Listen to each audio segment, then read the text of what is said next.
Salut, c'est Issa Kassiro. Je suis un certifié de John Maxwell. Je poursuis mes formations sur les lois du leadership et plus particulièrement, nous allons voir la loi du respect. C'est une loi importante et légitime. Elle signifie que les gens suivent naturellement les leaders mieux que eux-mêmes.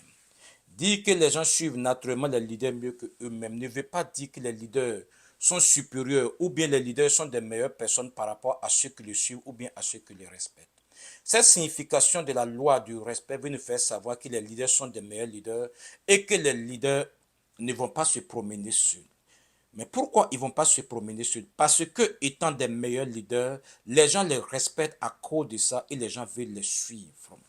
Revenons sur un fait social par rapport à la loi du respect ou bien par rapport au respect lui-même.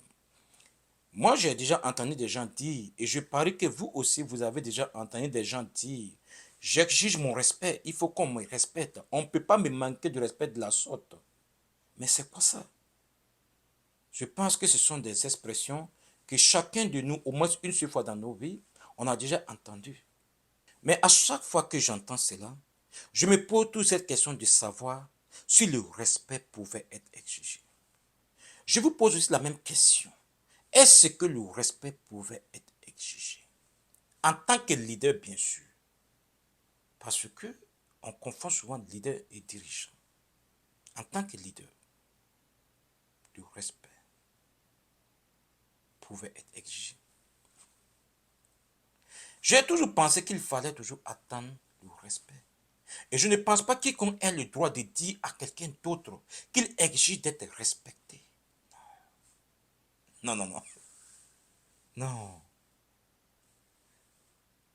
Les gens vous respectent si vous suivez cette loi incroyable du respect. C'est parce que vous ajoutez de la valeur dans leur vie. C'est parce que vous servez bien.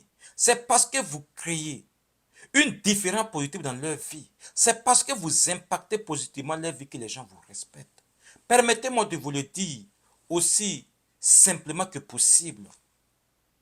Le respect se gagne dans les moments très difficiles. Le respect, ce n'est pas quelque chose qu'on donne, ce n'est pas quelque chose qu'on attribue, ce n'est pas quelque chose qu'on confie. Ce n'est pas parce que j'occupe un poste de responsabilité que je mérite d'être respecté. Non. Regardez bien. Les gens que vous respectez vraiment, ce sont des leaders qui, pendant les moments difficiles, servent bien, dirigent bien, créent une différence positive dans votre vie, impactent positivement votre vie. Et j'ai toujours dit que les moments difficiles séparent les bons leaders des mauvais leaders et que les mauvais leaders ne seront jamais, au plus grand jamais, respectés. Parce que ce sont des leaders qui ne se présentent pas. Ce sont des leaders qui ne se présentent jamais lorsqu'on a besoin d'eux. Ce sont des leaders qui n'assument pas leurs responsabilités. Ils n'assument pas leurs responsabilités. Maintenant, dès lors que nous savons comment la loi du respect fonctionne, nous allons commencer à mettre en pratique cette loi et de façon efficace pour être un leader que les gens respectent et suivent. C'est la loi du respect qui se gagne dans les conditions très difficiles. Dès lors que vous la gagnez, la fidélité des gens qui vous suivent et qui vous respectent est grande. Voici la quintessence de la loi du respect que je voulais partager avec vous. Merci de m'écouter.